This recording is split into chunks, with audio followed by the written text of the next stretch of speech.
The morning sun rose over New Haven like it had every day for the past 20 years. Marcus Kane stood at his office window, watching the small city wake up below him. The streets filled with people heading to work in the farms, the power plant, and the small factories that kept their world running. Marcus was 55 years old now. He had been 35 when the last message from Earth came through. That message still played in his head sometimes. Solar storm incoming. All colonies maintain radio silence until further notice. Then nothing. Complete silence from home. He walked to his desk and picked up the daily reports. The water treatment plant was working fine. The food production was good this month. The school had 200 kids learning reading, writing, and basic science. Everything was normal on Kepler 442b, the planet they called home. But Marcus knew things were not really normal. They were alone. 50,000 people on a world far from Earth, with no way to contact anyone. They were the last humans in the universe, as far as they knew. A knock came at his door. "Come in," Marcus called. Lisa Brown walked into the office. She was the chief engineer who kept all their machines working. Lisa was 42, with short brown hair and hands that were always dirty from fixing things. She had worked harder than anyone to keep their colony alive. "Morning, Marcus," she said. "We've got the monthly report ready. The fusion reactor is running at 80%. The water recyclers are good for another 5 years. The transport. Vehicles need new parts, but Jake's people are making them by hand." Marcus nodded. Jake Miller was their security chief. He had 20 volunteers who helped keep order and made spare parts in their small workshop. Before the silence from Earth, Jake had been a real soldier. Now he was more like a village guard and mechanic. "What about the communication array?" Marcus asked. Lisa shook her head. "Helen is still trying. She works on it every day, but we just don't have the power to reach beyond this system. Maybe if we had better equipment." Dr. Helen Roberts had spent 20 years trying to call Earth. She was their best scientist, and she understood the radio equipment better than anyone. But their colony had been built for mining and farming, not for long-range space communication. "Keep supporting her work," Marcus said. "Maybe someday... Lisa left, and Marcus went back to looking out his window. The city of New Haven spread out below him. It was not a big city, but it was home. Small houses with gardens, wide streets for the electric vehicles, solar panels on every roof. It looked peaceful and safe, but Marcus remembered Earth. He remembered cities with millions of people, ships that traveled between the stars, and technology that seemed like magic. Here on Kepler 442b, they grew their own food, fixed their own machines, and taught their own children. They had gone backwards in 20 years, that the children born here had never seen Earth. To them, this was the whole universe. Marcus wondered if that was better or worse. His communicator buzzed. It was Peter Davis from the Communication Center. Peter was 25, one of the children who had grown up on Kepler 442b. He worked with Dr. Roberts every day, learning about radios and computers. "Governor Kane," Peter's voice came through the small speaker. "Dr. Roberts wants to see you." "At the Communication Center. She says it's important." Marcus walked through the streets of New Haven to reach the Communication Center. People waved at him as he passed. Mrs. Johnson was watering her tomatoes. Mr. Garcia was fixing his neighbor's solar panel. 2 kids were playing with a ball in the street. This was a good life, Marcus thought. Simple, but good. Maybe being cut off from the rest of the universe was not so bad. The Communication Center was a small building with a big antenna on top. Inside, Dr. Helen Roberts was working at a computer. She was 50 years old, with gray hair tied back and thick glasses. She had been working when Marcus arrived. "Marcus, thank you for coming," Helen said. She pointed at her computer screen. I've been running long-range scans like always. Usually, I find nothing. But today, ... She pressed a key, and the screen showed a map of their solar system. Small dots moved slowly across it. What am I looking at? Marcus asked. Ships, Helen sighed quietly. Big ships. They're coming from outside our system, and they're heading straight for us. Marcus felt cold suddenly. How big? Bigger than anything we have. Much bigger. And Marcus. Helen looked scared. They're not human ships. The energy readings are. Completely different from our technology. Peter Davis looked up from his workstation. Dr. Roberts has been tracking them for 6 hours. They'll be here in 2 days. Marcus stared at the screen. After 20 years of being alone, something was finally coming to Kepler-4 42b, but it was not help from Earth. It was something else entirely. Can we contact them? Marcus asked. I've been trying, Helen said. They're not answering our calls. But Marcus, they're definitely heading for our planet. This is not a coincidence. Marcus thought quickly. They had no weapons except small guns for hunting animals. They had no military ships, just mining vessels and transports. If these aliens wanted to hurt them, there was nothing the colonists could do to stop them. Call Jake Miller, Marcus said. Tell him to come here immediately. And Helen, keep trying to contact these ships. Maybe they're friendly. But even as he said it, Marcus did not believe it. After 20 years of peace and quiet, trouble was coming to New Haven. Helen worked at her computers while they waited for Jake. The alien ships kept getting closer. The energy readings were getting stronger. Whatever these ships were, they had technology far beyond anything the humans possessed.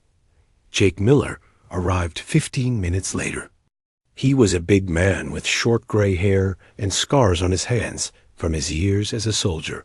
He looked at the computer screens and understood immediately. How many ships? Jake asked. At least 12 that we can detect, Helen answered. Maybe more. What? Are their capabilities? Unknown. But based on their energy output, they could destroy our entire colony without much effort. Jake was quiet for a moment. Then he said, we need to evacuate the outer settlements. Bring everyone into New Haven, and we need to prepare defenses, even if they won't do much good. Marcus nodded. Do it, but quietly. Don't cause panic. Over the next day, Jake's people moved families from the outer farms into the main city. They told people it was a safety drill, but word spread quickly. By evening, everyone in New Haven knew that alien ships were coming. The next morning, the ships appeared in the sky. They were huge, dark, and shaped like triangles. They moved silently through the air and took positions above New Haven. Marcus stood in the town square with hundreds of other colonists, all looking up at the alien vessels. After 20 years of believing they were alone in the universe, first contact had finally happened. But as the ships began to descend toward the surface, Marcus had a terrible feeling that this was not going to be the friendly meeting between species that people had dreamed about. The aliens had come to Kepler-4 42b for a reason, and Marcus was afraid he knew what that reason was. The first blast hit the southern farming district at exactly noon. Marcus felt the ground shake under his feet as a bright beam of energy came down from one of the alien ships. Where the Miller family farm had been, there was now only a smoking crater. The wheat fields that had fed New Haven for 15 years were gone in seconds. People in the town square screamed and ran for cover. Marcus grabbed his communicator and called Jake Miller. Jake, they're attacking. Get everyone to the emergency shelters now. Already on it. Jake's voice came back, but Marcus could hear explosions in the background. They hit 3 farms in the first wave. These aren't warning shots, Marcus. They're trying to scare us. Another energy beam struck the water treatment plant on the east side of town. The building exploded in a ball of fire and metal. Marcus watched 20 years of careful engineering disappear in an instant. Dr. Helen Roberts ran up to him, her face pale with fear. "Marcus, they're jamming all our communications. I can't reach the outer settlements, and they're blocking our emergency frequencies. What do they want?" Marcus asked, but he already knew the answer. The aliens were not here to talk. They were here to take the planet, and the humans were in their way. One of the alien ships landed in the field outside New Haven. It was enormous, at least 200 meters long and shaped like a triangle. The hull was dark metal, it seemed, to absorb light. Strange symbols glowed along its sides. A ramp opened on the bottom of the ship, and figures began walking out. Even from a distance, Marcus could see they were not human. They walked on 2 legs, but were taller and thinner than people. They wore armor that covered their entire bodies, and they carried weapons that hummed with energy. Jake Miller's voice came over the communicator again. "Marcus, we've got alien soldiers moving toward the town. At least 50 of them, maybe more. They've got some kind of energy weapons and personal shields. Can we fight them?" "With what?" "Hunting rifles against alien battle armor? We might slow them down, but we can't stop them." Marcus made the hardest decision of his life. All security teams fall back to the town center. Protect the civilians, but don't start a fight you can't win. The alien soldiers moved through New Haven streets like they owned the place. They were 7 feet tall with long arms and legs. Their faces were hidden behind helmets, but Marcus could see glowing eyes through the visors. They moved in perfect formation, checking every building and securing every intersection. The leader of the alien group stopped in the town square, right where Marcus was standing with a crowd of terrified colonists. The alien spoke in a voice that came from a translator device attached to its armor. "Humans of this world," the voice said in perfect English. "I am War Commander Kethrix of the Zephyrian Empire. Your planet now belongs to us. You will surrender immediately, or you will be destroyed." Marcus stepped forward, his heart pounding. "I'm Governor Marcus Kane. These people are peaceful colonists. We're not a threat to you." The alien commander laughed, a sound like metal scraping against stone. "Threat? You think we consider you a threat? Look around you, human. Your technology is primitive. Your weapons are toys. Your civilization is barely past the Stone Age." Other alien soldiers had spread out through the town. Marcus could see them setting up some kind of equipment near the power plant and the spaceport. They moved efficiently, like they had done this many times before. "What do you want from us?" Marcus asked. "This world has resources we need," Kethrix replied. "The climate is suitable for our colonial expansion. Your species will work in our mines and farms, or you will be eliminated. The choice is yours." Double quotes. Dr. Helen Roberts stepped up beside Marcus. "We've lost contact with Earth for 20 years. We're just trying to survive here. Surely we can work out some kind of agreement." The alien commander's helmet turned toward her. "Earth? A small blue world near the yellow star? Our scouts visited that system decades ago. Nothing but radiation and dead rock. Your home world is gone, human. You are alone in the universe." Marcus felt like someone had punched him in the stomach. Earth was really gone. The solar storm that had cut off their communications had been something much worse. They truly were the last humans alive. "However," Kethrix continued, "you are fortunate. The Zephyrian Empire is merciful to useful slaves. You will work, and you will live. Refuse, and join your home world in death." Jake Miller had been quietly moving his security team into position around the square. Marcus could see armed colonists hiding behind buildings and vehicles. They had hunting rifles, mining explosives, and a few old pistols. Against alien energy weapons and armor, It would be suicide. But Jake caught Marcus's eye and nodded slightly. They had to try something. They could not just give up without a fight. I need time to discuss this with my people, Marcus said to the alien commander. You have 1 hour, Kethrix replied. Then you will give us your answer. Choose wisely. The aliens pulled back to their ship, but kept guards posted around the town. Marcus gathered the colony's leaders in the town hall. Jake Miller, Dr. Helen Roberts, Lisa Brown, and Peter Davis. Options? Marcus asked. We could evacuate to the mountains, Lisa suggested.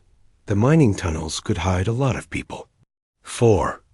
How long? Jake asked. They've got ships and energy weapons.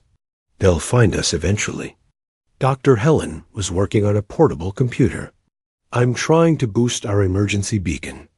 If there's anyone out there, anyone at all, maybe they can help us. You said Earth was gone, Peter pointed out. The aliens said that, but what if they're wrong? What if there are other human colonies out there? It's worth trying. Marcus looked around the room at his friends. These people had kept New Haven alive for 20 years. They had built a new world from nothing. Now aliens wanted to take it all away and make them slaves. Do it, he told Helen. Boost the signal as high as you can. Send out a distress call on all frequencies. What about the aliens? Jake asked. We'll tell them we need more time to evacuate the outer settlements. Try to buy Helen a few more hours. Doctor. Helen and Peter worked frantically to modify their communication equipment. They used power cables from the town's electrical grid and jury-rigged amplifiers from the mining equipment. It was dangerous and would probably burn out their systems, but it was their only chance. Meanwhile, Jake organized the colonists for evacuation. They loaded vehicles with supplies and prepared to move everyone to the mountain tunnels if the aliens refused to wait longer. 2 hours later, Kethrix returned to the town square with more soldiers. Marcus could see he was not happy. About the delay. Your time is up, human, the alien commander said. What is your decision? We accept your terms, Marcus said, hating every word. But we need time to gather everyone from the outer settlements. Some of our people are scattered across the continent. You have 6 more hours, Kethrix replied. After that, we begin. Operations with or without your cooperation. As the aliens returned to their ship, Helen grabbed Marcus's arm. It's working, she whispered. The signal is broadcasting on every frequency we can reach. If anyone is out there, they'll hear us. What? Did you send? Everything. Our location, the alien attack, a request for help. And Marcus ... She looked scared but hopeful. I'm picking up something strange on the long-range sensors. Energy readings from the edge of the system. It might be nothing, but it might be something. Marcus finished ... as night fell over New Haven. The colonists prepared for the worst. Jake's security teams took positions in the mountains. Families said goodbye in case they never saw each other again. The alien ship sat in the field like a dark metal mountain, reminding everyone that their world had changed forever. But in the communication center, Dr. Helen Roberts watched her instruments with growing excitement.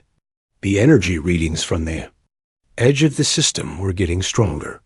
Something big was coming toward Kepler-442b. Something that might change everything. Dr. Helen Roberts had not slept in 36 hours. Her eyes burned from staring at computer screens, but she could not look away from what her instruments were showing her. Peter, come look at this, she called to her assistant. Peter Davis hurried over to her workstation, carrying a cup of coffee that had gone cold hours ago. What is it, Dr. Roberts? Helen pointed at the energy readings on her screen. These signatures are impossible. Look at the power output levels. Whatever is coming toward us has energy sources that make our fusion reactor look like a flashlight. Peter studied the numbers. He had learned a lot about space technology in his 25 years on Kepler 442b, but these readings were unlike anything in their databases. Could it be more aliens? He asked. Maybe, but look at this. Helen switched to a different screen. The propulsion system is completely different from the Zephyrian ships. These new contacts are using some kind of space-folding technology. They're traveling faster than light, but not the way the aliens do it. Outside the communication center, New Haven was getting ready for its final hours of freedom. Jake Miller's security teams had moved most of the civilian population to the mountain caves. Only essential personnel remained in the town, along with volunteers who refused to leave their homes. Marcus Kane walked into the communication center just as the alien commander's voice came over the loudspeakers throughout the town. Humans, Ethrix announced, your time is finished. Present yourselves for processing, or we will come and collect you. Marcus ignored the alien's words and focused on Helen's computers. What have you found? Something that shouldn't exist, Helen replied. Multiple contacts approaching at incredible speed. Their technology is advanced beyond anything I've ever seen. More advanced than the Zephyrians, maybe more advanced than anything in the galaxy. How long until they get here? At their current speed, maybe 4 hours. But Marcus, there's something else. Helen switched to another screen showing communication. Frequencies. I'm picking up encrypted transmissions. The signals are using old Earth military codes. Marcus felt his heart skip. Earth military codes? Are you sure? I'm sure. Peter helped me check the encryption patterns. These are definitely Earth military signals, but they're using codes that were classified before we lost contact. Codes that only the highest levels of Earth's Space Force would know. Peter looked confused. But the aliens said Earth was destroyed. They said they scouted our solar system and found nothing but dead rock. Maybe they were wrong, Marcus said, quietly. Or maybe they were lying. The first sign that something extraordinary was happening came from the Zephyrian ships. Their dark triangle shapes suddenly began moving in the sky above New Haven. Energy readings spiked as the alien vessels powered up their weapons and shields. Commander, Vexther S. voice came over the alien communication channels, and Helen's equipment automatically translated it. All Zephyrian units, we have unknown contacts approaching the system. Energy signatures are off the scale. Power levels exceed our own ships by a factor of 10. All vessels prepare for possible combat. Unknown contacts. Identify yourselves immediately. You are entering Zephyrian space without authorization. Helen looked at Marcus with wide eyes. The aliens are scared. I can hear it in their commander's voice. Whatever is coming, it's making them nervous. The answer came 30 minutes later. A transmission on old Earth, emergency frequencies filled. Helen's speakers with a voice speaking perfect English. Zephyrian vessels. This is Admiral John Carter of the Earth's Supreme Fleet. You are in violation of Terran, protected space. You have 30 minutes to withdraw from this system, or you will be considered hostile.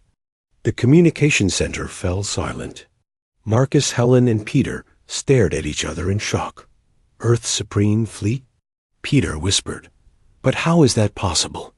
Helen's hands shook as she tried to respond to the transmission.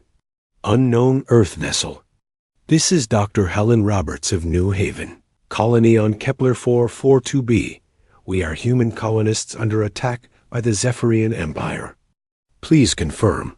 Are you really from Earth? The response came immediately. Dr. Roberts, this is Admiral Carter.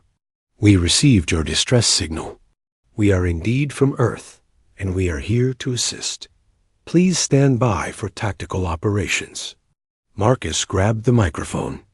Admiral Carter, this is Governor Marcus Kane. We thought Earth was destroyed 20 years ago. We've had no contact since the solar storm emergency.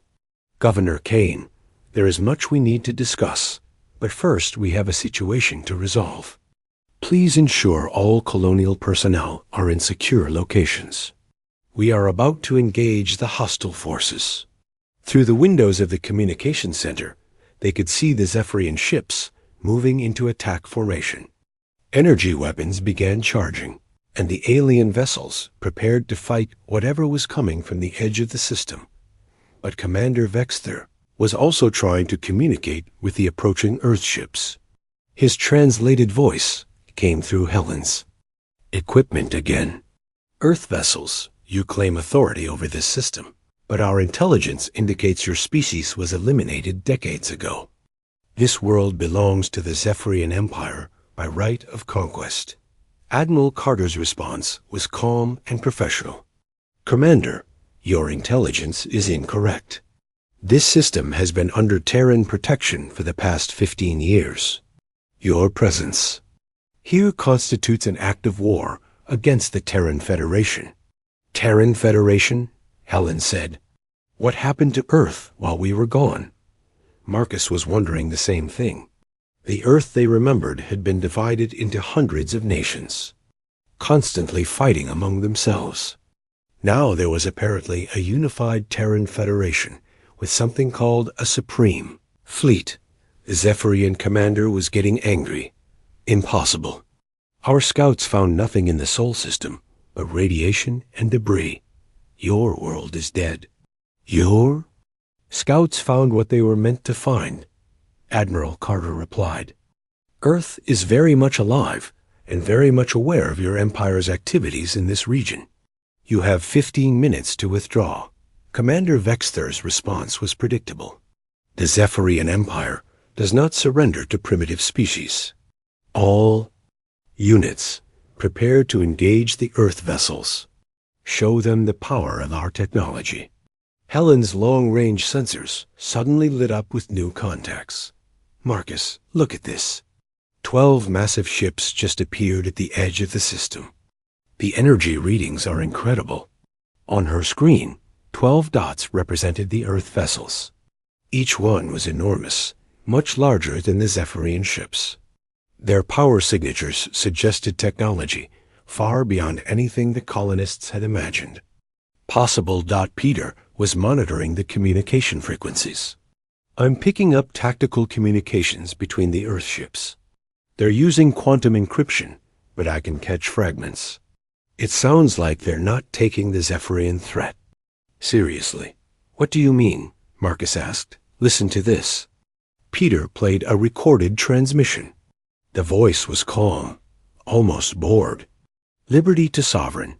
The hostile vessels are powering weapons. Should we respond? Another voice replied, Negative Liberty. Let them fire first. We need to see what they're capable of before we demonstrate our own capabilities. Marcus could not believe what he was hearing. The Earth ships were so confident in their technology that they were willing to let the aliens attack first, just to study their weapons. The Zephyrian attack came 5 minutes later. All 12 alien ships fired their most powerful energy weapons at the approaching Earth vessels.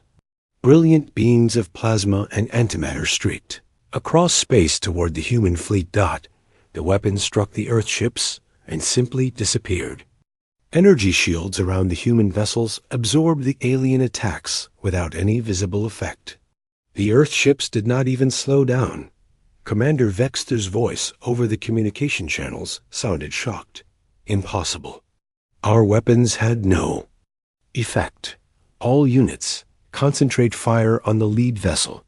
This time, all 12 Zephyrian ships focused their attacks on a single Earth ship. Every weapon they had fired at once, creating a massive energy storm that lit up the sky above New Haven.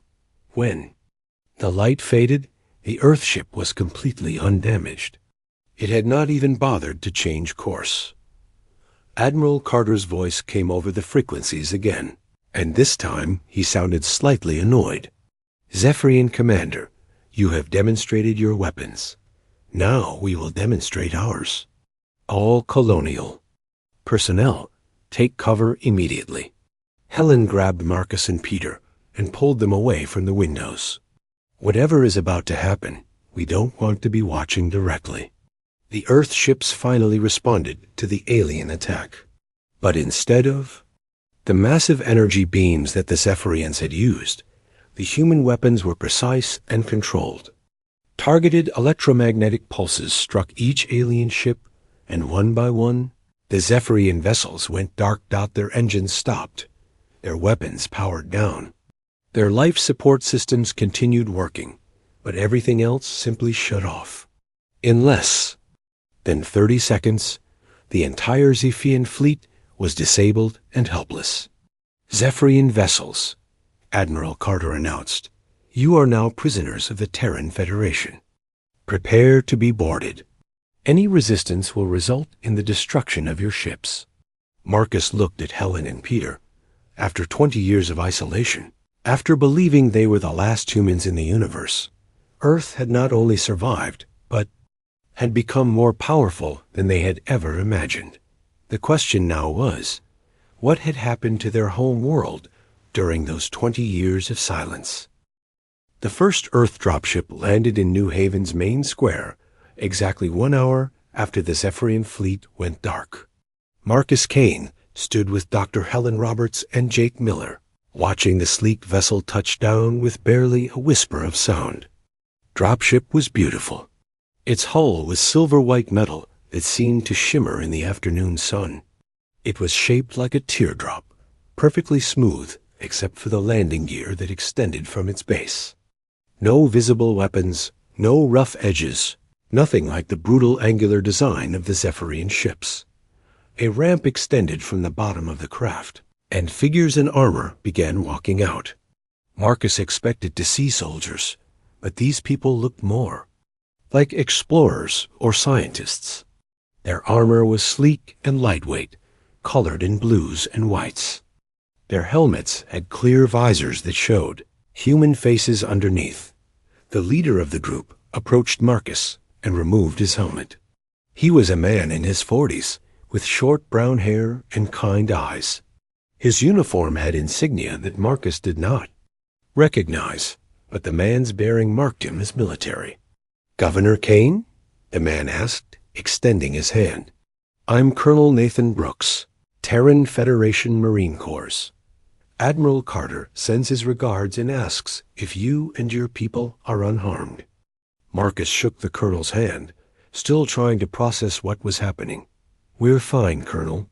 Some property damage from the alien attack, but no casualties. I have to ask, though, how is this possible? We thought Earth was destroyed." Colonel Brooks smiled. "Earth is very much alive, Governor. But I think Admiral Carter would prefer to explain the situation himself. He's requested that you and your senior staff come aboard the flagship for a briefing." Dr. Helen Roberts stepped forward. "Colonel, I'm Dr. Roberts, the colony's chief scientist. Your technology is incredible. Those ships, the weapons that disabled the aliens without destroying them. How did Earth advance so quickly? 20 years of very focused development, Doctor. We had good motivation to improve our capabilities." The colonel's expression grew serious. "The galaxy turned out to be more dangerous than we initially realized." Jake Miller had been studying the Earth Marines with professional interest. "Colonel, what about the Zephyrian ground forces?" "They have about 50 soldiers in and around New Haven, including their commander." "Already taken care of, Mr. Miller. Our teams moved in while you were watching the space battle. The Zephyrians have been secured without injury to them or any colonists." Marcus was amazed. He had not seen any Earth forces move through the town, but somehow they had captured all the alien soldiers without anyone noticing. "How many people did you bring?" Marcus asked. "For this operation, about 300 Marines across all 12 ships. We didn't expect to need more than that." 300 soldiers had defeated a Zephyrian force that had easily overwhelmed 50,000 colonists. The difference in technology was stunning. The trip to the flagship took 20 minutes in the dropship. Marcus watched through the windows as they approached the Earth vessels, and he could hardly believe what he was seeing. The ships were enormous. Each one was over 2 kilometers long and shaped like a stretched diamond. Their hulls were covered in what looked like crystalline panels that shifted colors as they moved. Energy fields surrounded each vessel, creating halos of light that made them look almost alive. "The ESS Sovereign," Colonel Brooks said, pointing to the largest ship. "Admiral Carter's flagship. She's the most advanced vessel in the Terran fleet." They docked inside a bay that was larger than New Haven's entire spaceport. The walls were lined with smaller ships, vehicles, and equipment that Marcus could not identify. Everything was clean, organized, and gleaming with advanced technology. Admiral John Carter met them at the docking bay. He was a tall man in his 50s with gray hair and calm eyes.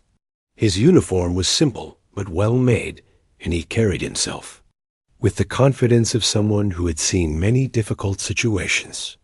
"Governor Kane, welcome aboard the Sovereign," the Admiral said.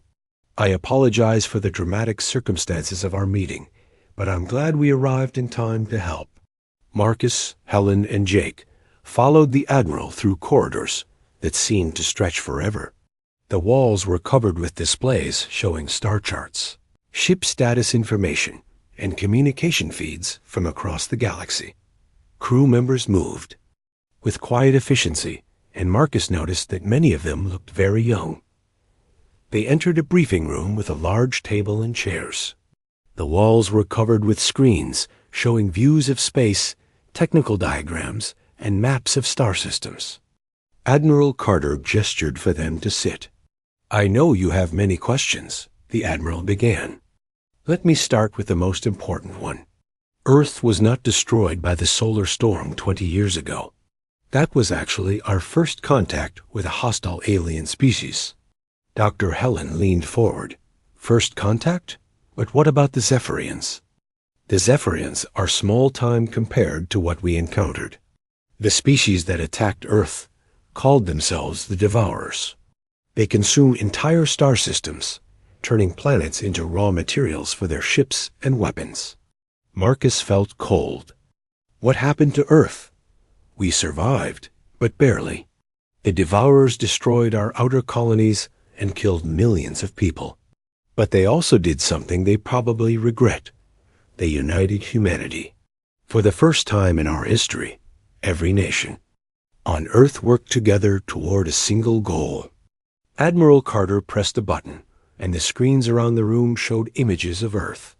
But it was not the Earth that Marcus remembered. The planet was surrounded by massive space stations, ships, and construction facilities.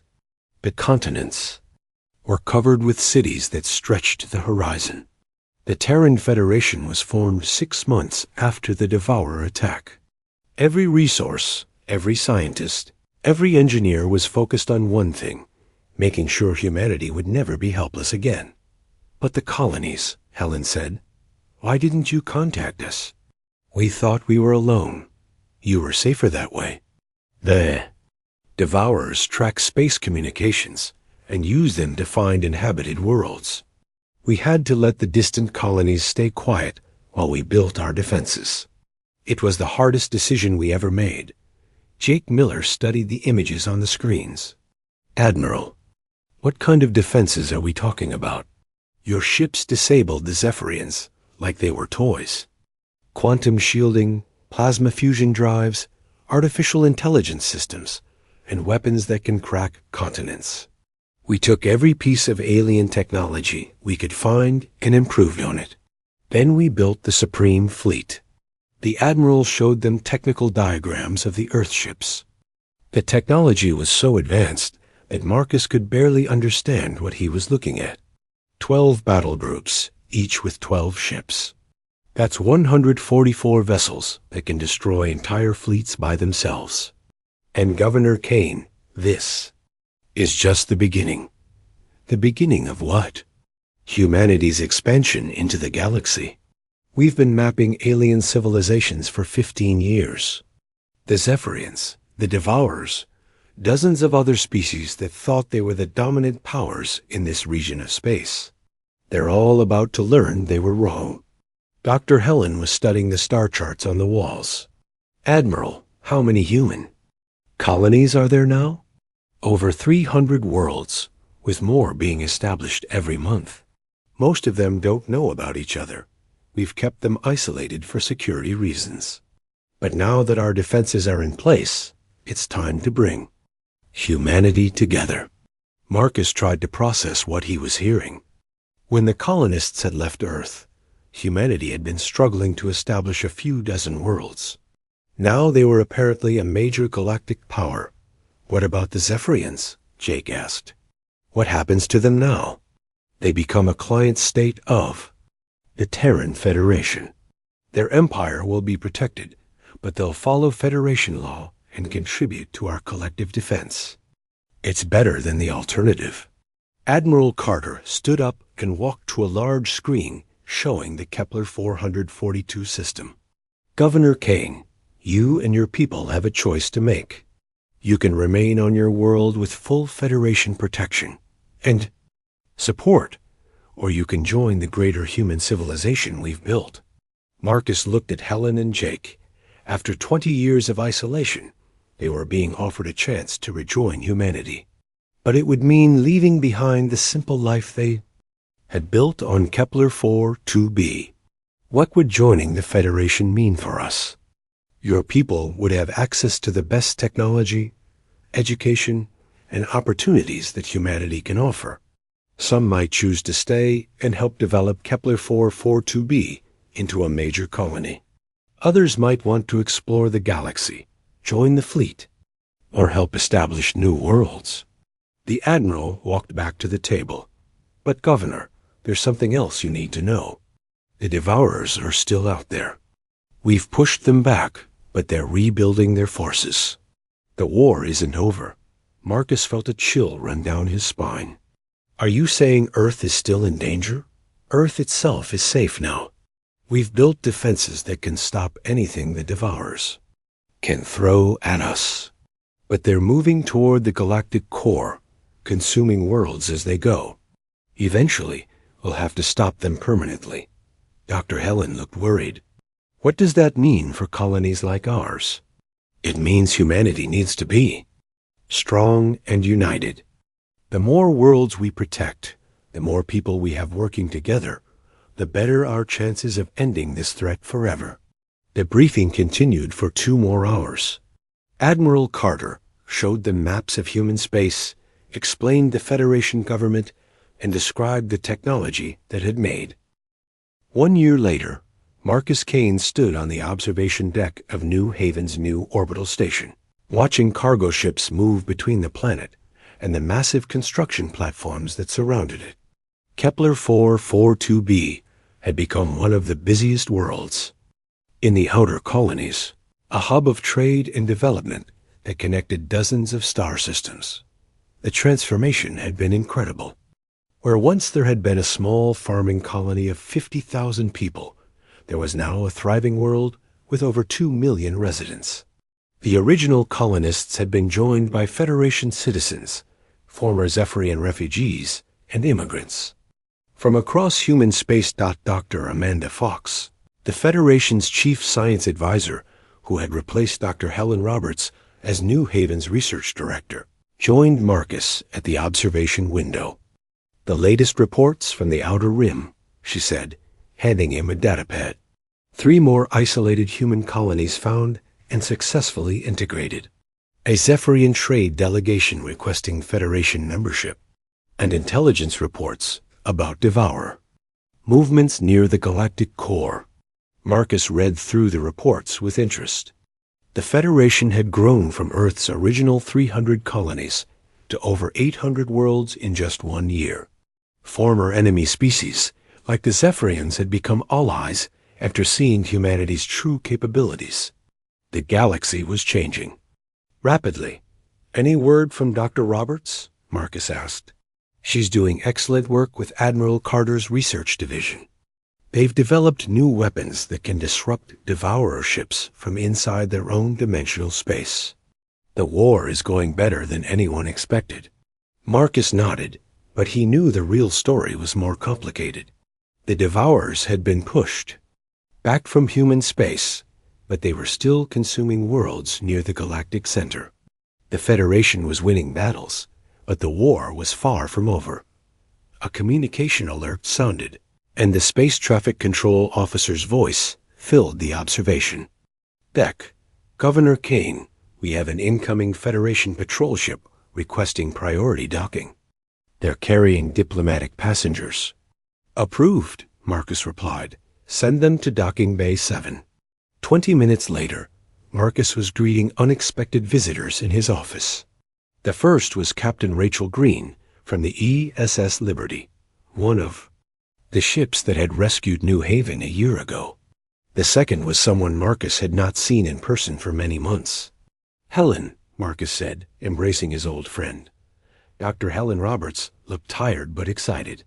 Her Federation uniform was decorated with research awards and exploration medals.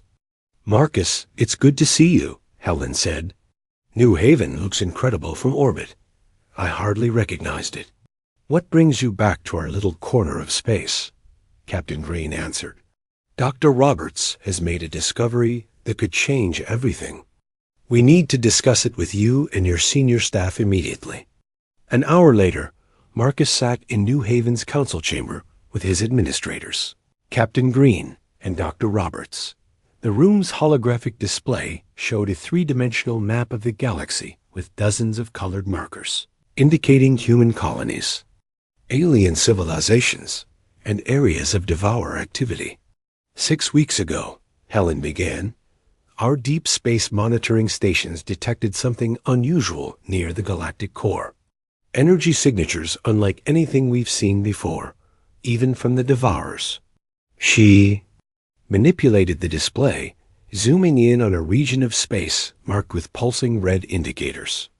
At first, we thought it might be a new devourer weapon, but when we sent scout ships to investigate, we found something completely different. The display changed to show detailed sensor readings and photographs.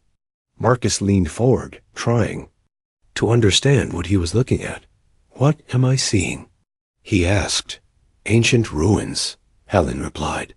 "Structures that are millions of years old, built by a civilization that predates every known species in the galaxy. And Marcus, they left behind technology that makes even our most advanced systems look primitive." Captain Green took over the briefing. "The preliminary analysis suggests this civilization, which we're calling the Architects, had the ability to manipulate space and time on a galactic scale. They may have been the original creators of the faster-than-light travel methods that all current species use." Marcus studied the images of massive crystalline structures floating in space around. "Dead stars. What happened to them?" "Unknown," Helen said. "But we think they might have faced the same threat we're dealing with now. The Devourers may not be a new menace. They might be an ancient one that destroyed the Architects millions of years ago." Lisa Brown, who had remained as New Haven's chief engineer, looked at the technical data. "If this civilization was so advanced, how were they destroyed?" "That's what we need to find out," Captain Green replied. "Because if the Devourers defeated the Architects, we need to understand how. And more importantly, we need to learn if the Architects left behind anything that could help us win this war." Jake Miller, now New Haven Security Chief and Federation Liaison, raised an important question. "How many people know about this discovery?" "Very few," Helen answered. "Admiral Carter, the Federation Council, and now you. This information is classified at the highest levels." "Why?" Captain Green explained. "Because we're not the only ones looking for Architect technology. Our intelligence networks have detected at least 3 other species sending expeditions to the galactic core. If any of them get there first and claim the Architect ruins, they could become the dominant power in the galaxy," Marcus finished. "Exactly. Which is why the Federation is organizing the largest expedition in human history.